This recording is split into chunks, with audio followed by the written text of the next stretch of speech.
नागपुर के Sonegaon police थाना क्षेत्र में एक विवाहित महिला ने 3 लोगों पर दुष्कर्म, ब्लैकमेल, जबरन वसूली और धर्म परिवर्तन के लिए दबाव बनाने का गंभीर आरोप लगाया है। पीड़िता की शिकायत पर सोनेगांव पुलिस ने 3 आरोपियों के खिलाफ मामला दर्ज कर 2 आरोपियों को गिरफ्तार कर लिया है, जबकि एक आरोपी अभी भी फरार है। जानकारी के अनुसार 13 जून को दर्ज शिकायत में पीड़िता ने आरोप लगाया है कि उसकी पहचान मुख्य आरोपी अय्याज मदारे से पहले से थी। जमीन से जुड़े काम के बहाने उसे नागपुर वर्धा मार्ग स्थित इंपोरियल ग्रीन होटल में बुलाया गया, जहां आरोपी ने कथित तौर पर उसे नशीला पदार्थ पिलाकर दुष्कर्म किया। पीड़िता का आरोप है कि घटना का वीडियो बनाकर उसे ब्लैकमेल भी किया गया और उससे करीब 3 लाख रुपए की वसूली भी की गई। शिकायत में यह भी आरोप लगाया गया है कि अय्याज मदारे और अमीर शेख ने उसके साथ बारी बारी से अत्याचार किया। साथ ही उसे मध्य प्रदेश के एक शहर में ले जाकर धर्म परिवर्तन के लिए दबाव बनाने का भी आरोप लगाया गया है। मामले की गंभीरता को देखते हुए सोनेगांव पुलिस ने 2 आरोपियों को गिरफ्तार कर लिया है, जबकि तीसरे आरोपी की तलाश जारी है।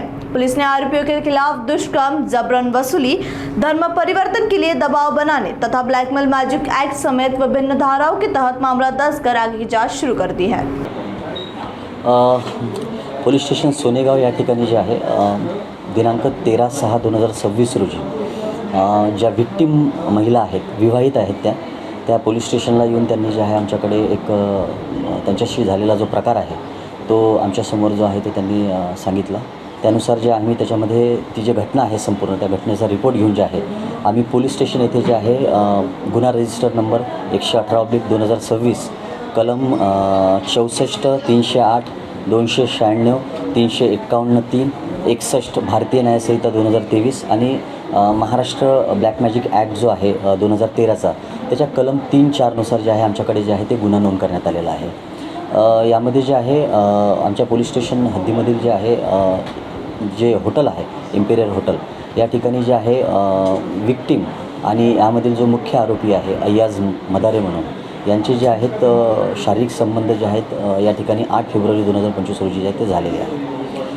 या घटनेमध्ये जे आहे जे फिर्यादीने नमूद केलेलं आहे त्यामध्ये तिने आमच्याकडे जे आहे एक काढलेला जो व्हिडिओ आहे त्या मुलासोबत आरोपीसोबत तो आमच्याकडे प्रेझेंट केलेला आहे। त्याच्यानुसार जे आम्ही मी सांगितलं आपल्याला की ब्लॅक मॅजिक ॲक्टचे आपण सेक्शन त्यामध्ये लावलेले आहे। त्यानंतर जे आहे विक्टीमचं असं म्हणणं आहे की तिला जे आहे एक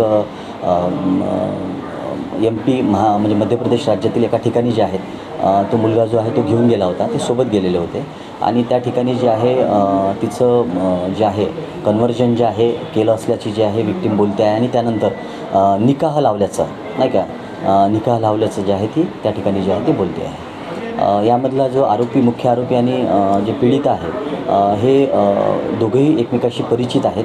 म्हणजे त्यांच्या बऱ्याच वर्षापासून जो आहे ते एकमेकाला परिचित आहेत। त्यामुळे सर यामध्ये अत्याचार करण्यात आला होता, त्याच व्हिडिओच्या आधारावर तिला ब्लॅकमेल करण्यात आलं होतं आणि नंतर धर्मांतरण करण्यात आलं असं सांगण्यात आलं। फिर्यादीच्या म्हणण्यानुसार जे आहे हे कथन केलेलं आहे। यामध्ये जे आहे आपण मुख्य आरोपी अय्याज मदारे राहणार कळमेश्वर याला आपण अरेस्ट केलेला आहे।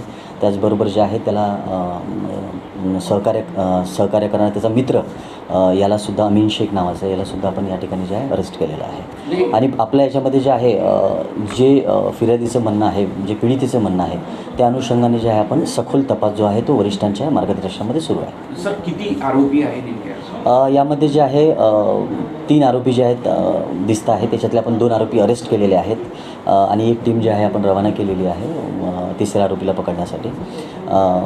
तर याच्यामध्ये सखोल ज्या काही गोष्टी निघतील जे काही याच्यामध्ये आम्हाला पुरावे मिळतील त्यानुसार आम्ही सखोल याच्यामध्ये तपास सुरू आहे। सर एकाचा म्हणजे अत्याचाराचा आरोप आणि बाकी 2 आरोपींचा काय सहभाग? दुसरा जो आहे मित्र त्याचा मित्र आहे, जवळचा मित्र आहे, तर तिचं असं म्हणणं आहे की त्या मित्राने जे आहे तिला जीवे मारण्याची धमकी दिली आणि ज्या वेळेला तिला त्या ठिकाणी घेऊन गेलेत मध्य प्रदेशच्या ठिकाणी तो त्या ठिकाणी तो ऑलरेडी हजर होता। म्हणजे त्याने जे आहे त्या गुन्ह्यामध्ये जे आहे सहकार्य केल्याचं प्रथमदर्शनी जे आहे ते दिसत आहे। सर नेमकं काय घडलं तिथं धर्मांतरणाचा कशा पद्धतीने? फिर्यादीचं विक्टीमचं म्हणणं हे आहे की त्या ठिकाणी मला जे आहेत त्यांनी जे आहेत जे काही मुस्लिम रीतिरिवाजाप्रमाणे जे काही कलमा वगैरे राहतात ते काहीतरी तिने त्या ठिकाणी म्हटलेल्या होत्या असं तिचं म्हणणं आहे आणि त्याच्यानंतर तिचा निकाह लावण्यात आलेला होता हे सुद्धा तिने सांगितलेलं आहे। कबूल आहे हा शब्दाचा उल्लेख आहे? ती विक्टीम जी आहे ती बोलते आहे त्या पद्धतीने तर हा जे आहे अधिक जे आहे आता आम्ही त्याच्यामध्ये सखोल तपास करणार आहोत. तर हे नेमकं जे मध्य प्रदेशमध्ये घडलेली घटना आहे तिथे नेमकं काय होतं आणि कुठे हे सगळं धर्मांतरण घडल्याचा प्रकार? त्या ठिकाणी आपण टीम रवाना केलेली आहे. नेमकं काय त्या ठिकाणी चालते तर त्या अनुषंगानं आपण जे आहे त्या सर्व गोष्टी ज्या आहेत तपासामध्ये व्हेरीफाय करणार आहोत. सर, याच्यात किती जणांना अटक आहे? आता सध्या आपण 2 आरोपींना जे आहेत ते आपण गुन्हा दाखल करते वेळेस आपण अटक केलेला आहे आणि बाकी इतर जे काही निष्पन्न होईल या तपासामध्ये तर या सर्वांवरती जे आहे कठोर कायदेशीर कारवाई करण्यात येईल.